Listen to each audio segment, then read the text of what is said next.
The afternoon sun in Lagos poured heat like punishment. But Ella Isaac wasn't slowing down. She stood beside a folded table covered in thrift clothing, jeans, tops, and dresses, arranged in neat rows. A faded umbrella offered minimal shade. Her voice rang out cheerfully. Okrika straight from UK. No stain, no tear. N1000 last price. Most people passed with distracted eyes. Some bargained. A few bought. But Ella wasn't discouraged. She had that look in her eyes, somewhere between ambition and stubborn fire. After NYSC, while her classmates flooded banks and offices hoping for scarce jobs, Ella created her own work. She sold thrift clothes on weekdays, freelanced as a virtual assistant at night, and on weekends, ran errands for busy professionals, grocery runs, document pickups, even walking pets. At the end of each day, she returned to her tiny room in Mushin, a one-room apartment with a leaky ceiling and peeling paint. But on one side of the wall, she'd pasted cutouts of houses from real estate brochures. In the center of the wall was a bold marker inscription. One day, I'll stop renting poverty and start owning peace. That night, Ella sat on the floor with her cracked phone in one hand and a bowl of cold Gary beside her. Her best friend, Maya, video called. Maya, grinning. You still at the roadside today? Ella laughing. Till rain chased me. I even used my nylon to cover my wig. Maya, girl, you two hustle. No rest. Ella, I'll rest when I'm rich. Maya rolled her eyes with love. Maya, rich auntie vibes coming soon. What's the new plan? Ella's eyes lit up. Ella, Singapore. Maya blinked. Maya, say what? Ella, I've been researching. Their work visa allows you to search for jobs legally. I found a group that guides you through the process. It's real. Maya, Singapore? Ella, that's another continent. Ella, firm. That's the point.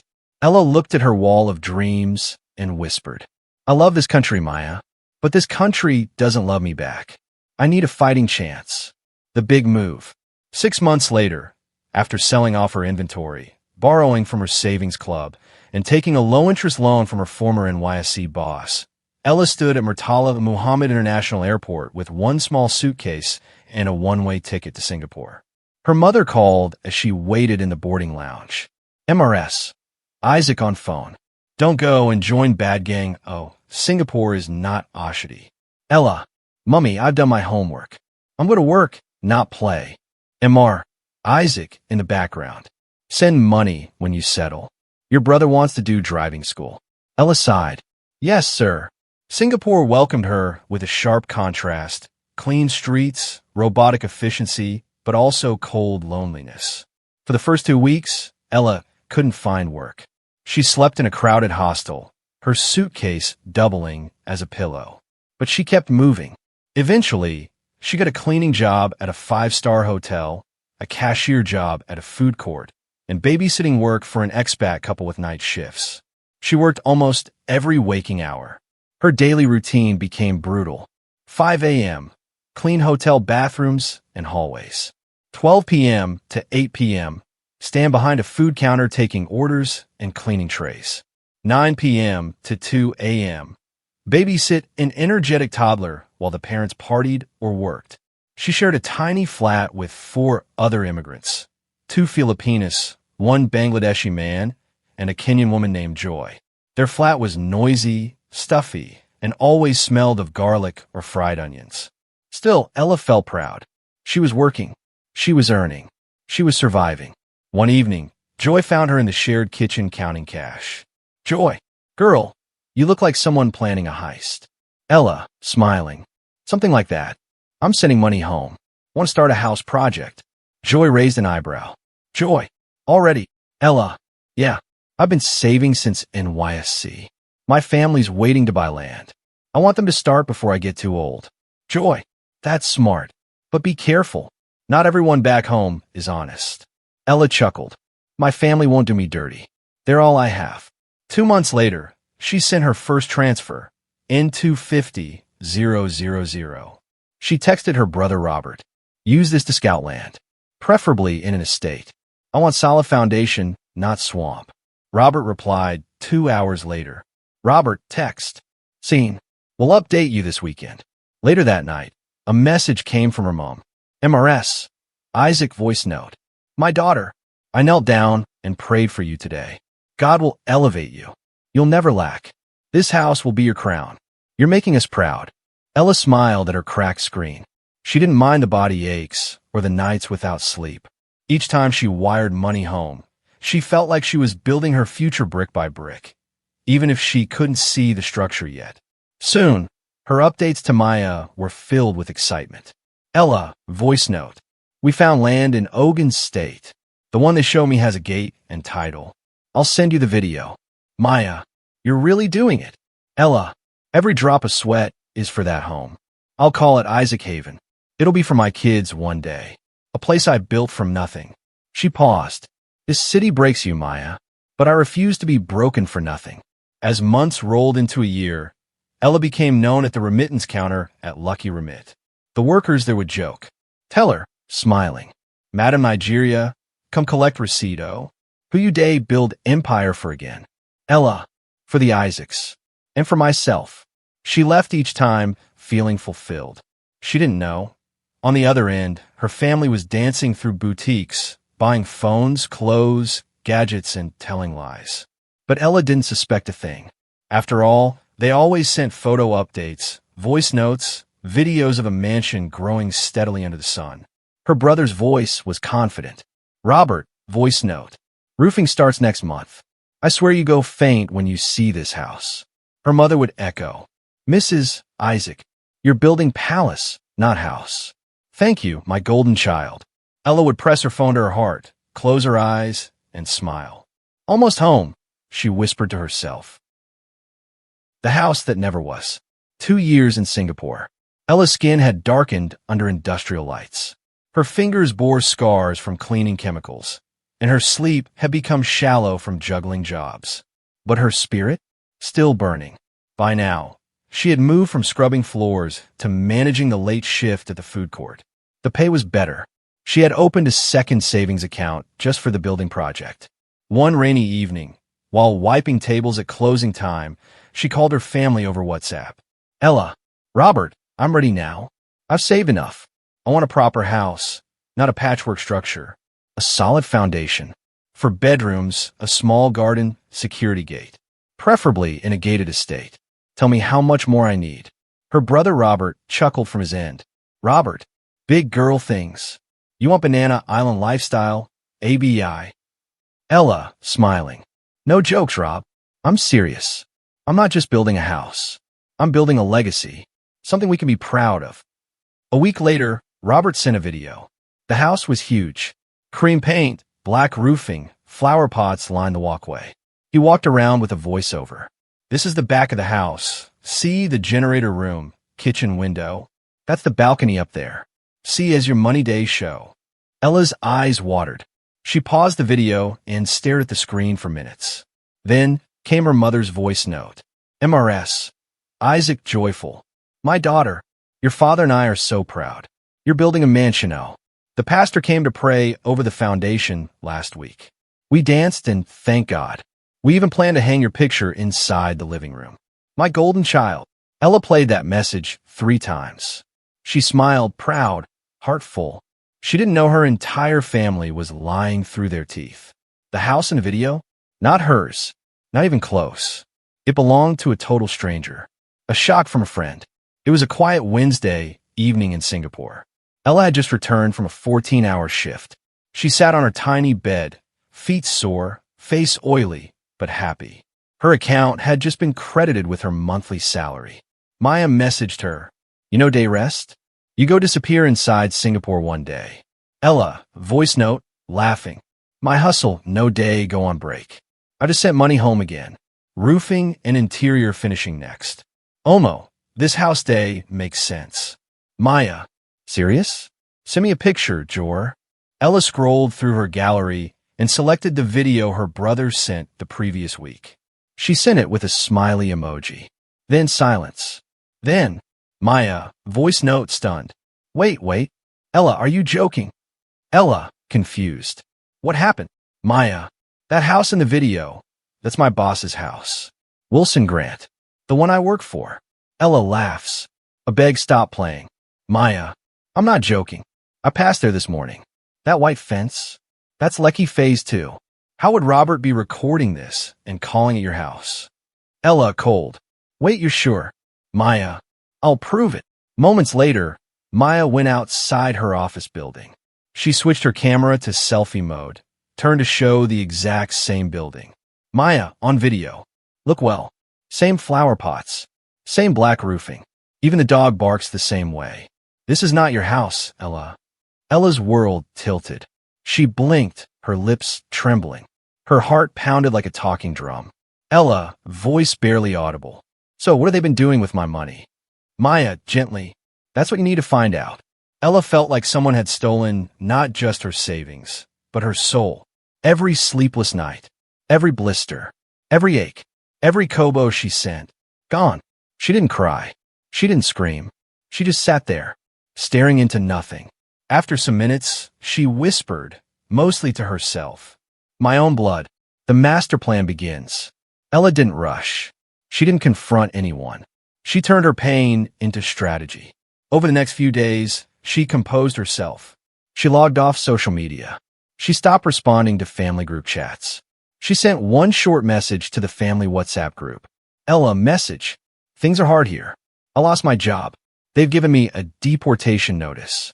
I'm coming back home next month empty-handed. No one called. Just a few quick replies. Mrs. Isaac, we'll pray for you. God will make a way. Robert. Nawa, oh sorry. These countries are wicked. Come home and rest small. Mr. Isaac, stay strong. We go manage. Come in peace. Not one person asked if she was okay. Not one asked how to help. It was as if, without money, she was no longer valuable. Ella sat in her small room, reading the messages again and again. They only loved me when I gave. Now that I'm empty, I'm invisible. She smiled bitterly and whispered, Good. Let them think I'm broke. Let them think I'm weak. 3 weeks later, she bought her return ticket using a friend's details. She didn't tell anyone. Only Maya knew. As the plane touched down in Lagos, Ella looked out the window at the city she once called home. Time to meet the liars. Homecoming. The air in Lagos was thick with heat and tension as Ella stepped off the bus near a family compound. She wore worn-out slippers, an oversized blouse, and carried a dusty travel bag. Her usually straight posture was slouched. Her shoulders drooped as if defeated. But inside her a storm brewed. She took a deep breath, wiped imaginary sweat from her brow, and knocked on the front gate. Her mother opened it, surprise spreading across her face like spilled paint. Mrs. Isaac. Ella. Ella, voice low, eyes down. Yes, Mummy. I'm back. MRS. Isaac, pulling her inside. Jesus. We heard you got deported. You didn't even call us. What happened to your phone? Ella. I sold it. I needed money for transport. Everything's gone. No job, no place to stay.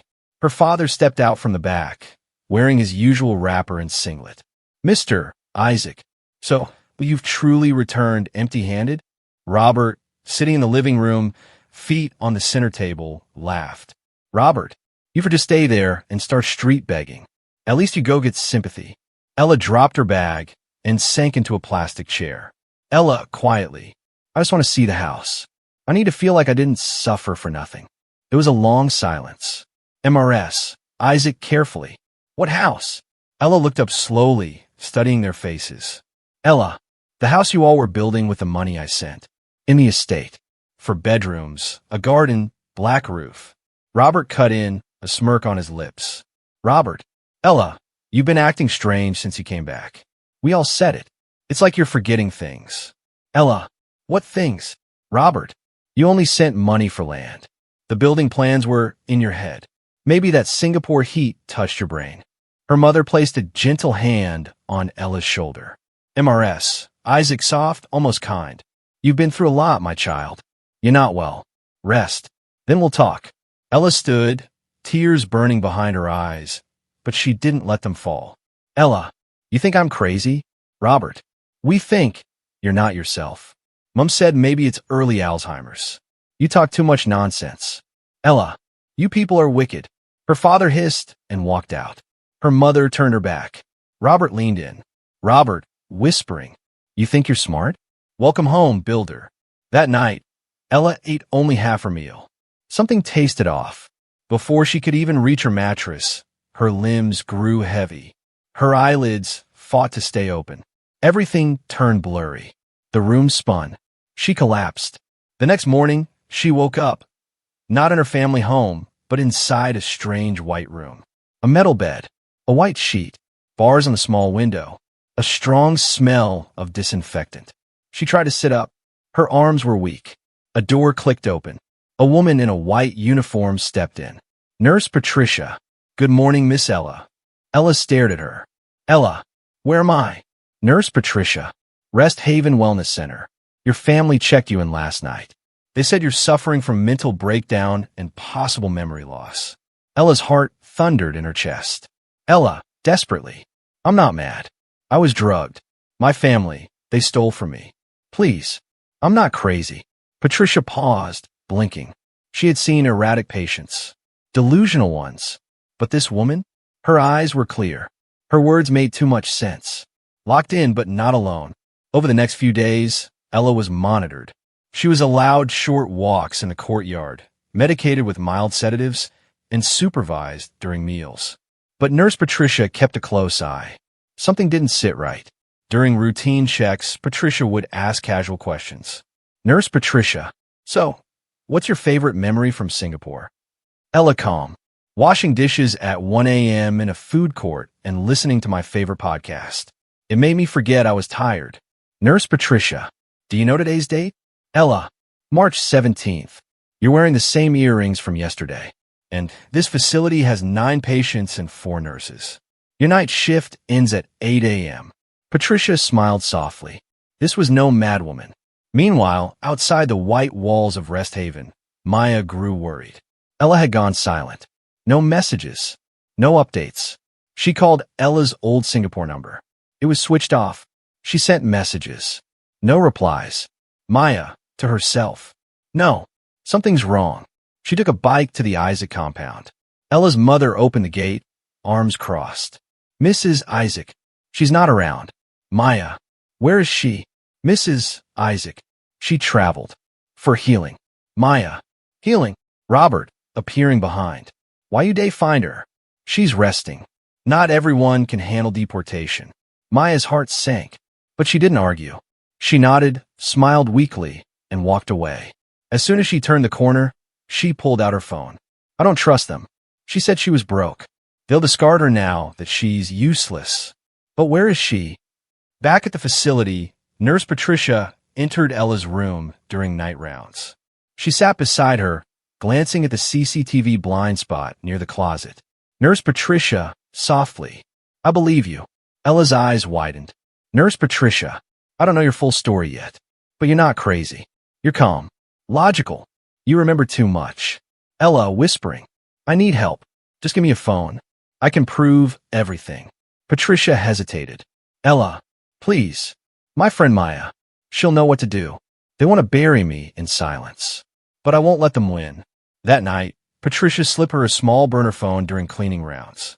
No SIM, just Wi-Fi access. Ella locked herself in the bathroom, connected to the facility's weak guest network, and sent Maya a voice note.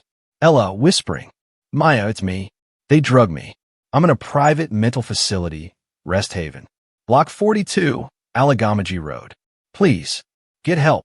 Maya got the message at 1:12 a.m. Her hands shook as she typed back. "Maya, I've got you." Maya, the investigator. Maya didn't sleep.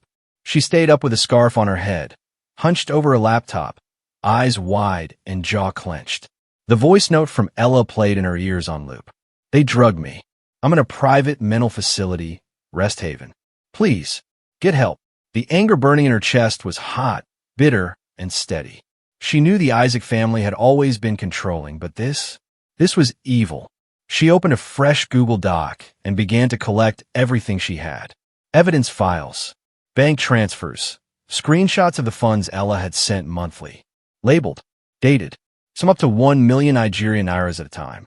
Voice notes, Mrs. Isaac's voice saying, "We even told the pastor to bless the house, and Robert's videos describing the roofing and kitchen.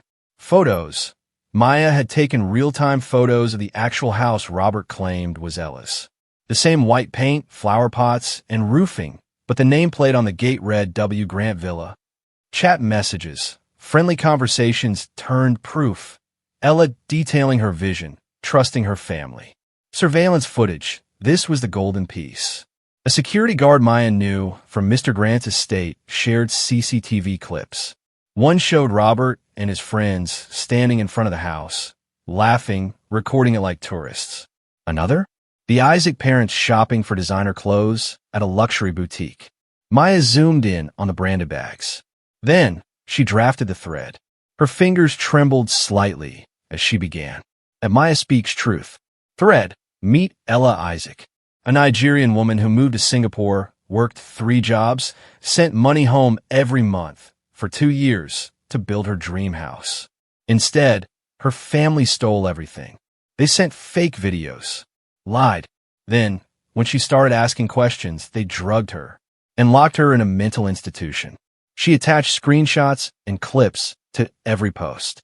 This is the house they said was hers. This is the actual owner, my boss. This is her bank proof. This is her now, trapped inside Rest Haven Wellness Center. She ended the thread with a powerful plea. Hashtag Free Ella.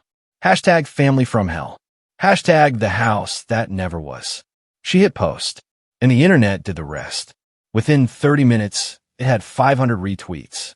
Then 3,000. Then 10,000. By noon, it had gone viral. TikTok creators were reenacting the story in dramatic scenes. Instagram infographics with Ella's photo and the words "locked up for trusting her blood" flooded stories.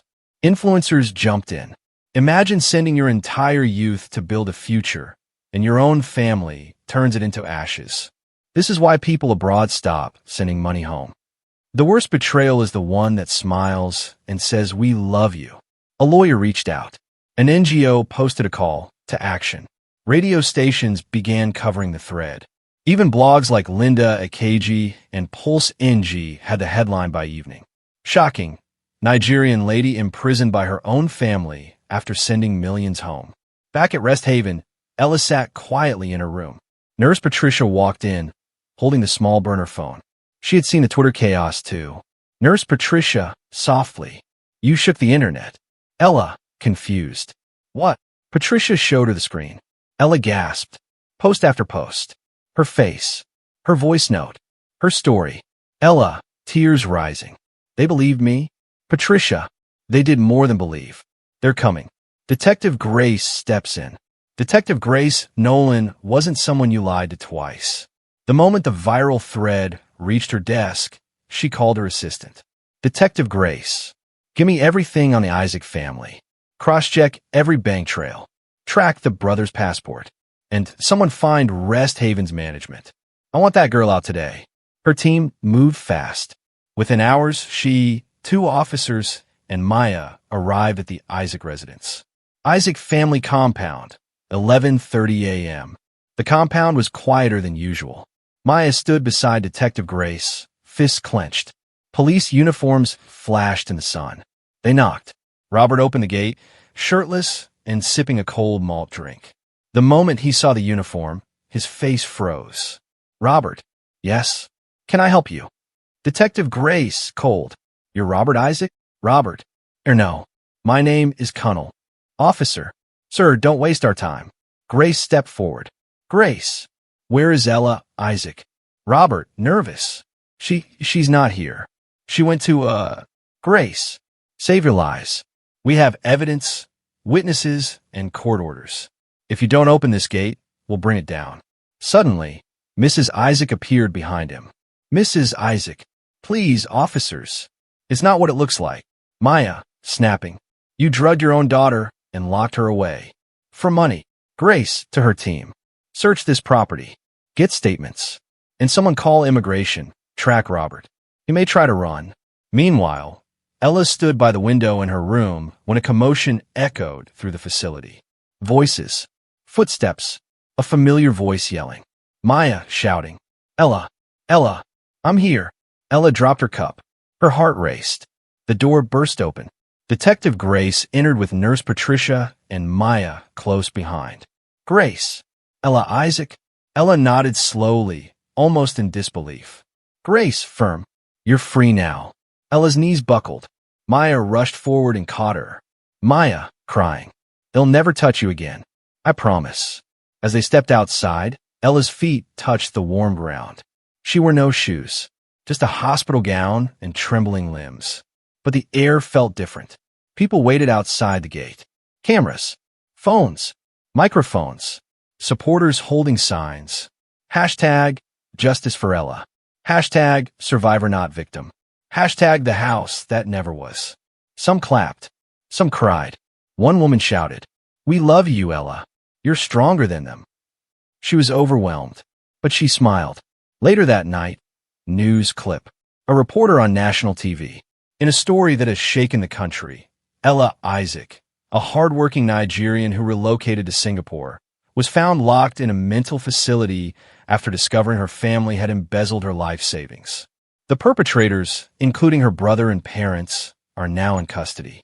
Social media rallied behind her under the trending hashtag #FreeElla. Justice is finally being served. Ella watched the news from Maya's couch, a warm blanket over her shoulders. She looked at Maya with teary eyes. Ella, you saved me. Maya, no, you saved yourself. I just made sure the world saw it. Ella looked up at the ceiling, eyes shining. They tried to silence me. They thought I was weak. But they forgot. My silence doesn't mean surrender. It means strategy. The aftermath. 3 weeks after her rescue, the Isaac family sat in court. The courtroom was filled, press, lawyers, and members of the public who had followed the story from social media to the streets. Charges filed. Fraud, embezzlement, psychological abuse, unlawful confinement, identity impersonation. Robert, in a wrinkled white shirt, looked smaller than usual. Mrs. Isaac clung to her wrapper, mumbling Bible verses. Mr. Isaac remained stone-faced, but the shame clung to him like sweat. As the charges were read aloud, Ella sat in the witness box, poised, calm, her voice steady. Ella, to the court. I worked 3 jobs for 2 years. Cleaned toilets, cooked burgers, bathed babies. Every naira I earned, I sent home.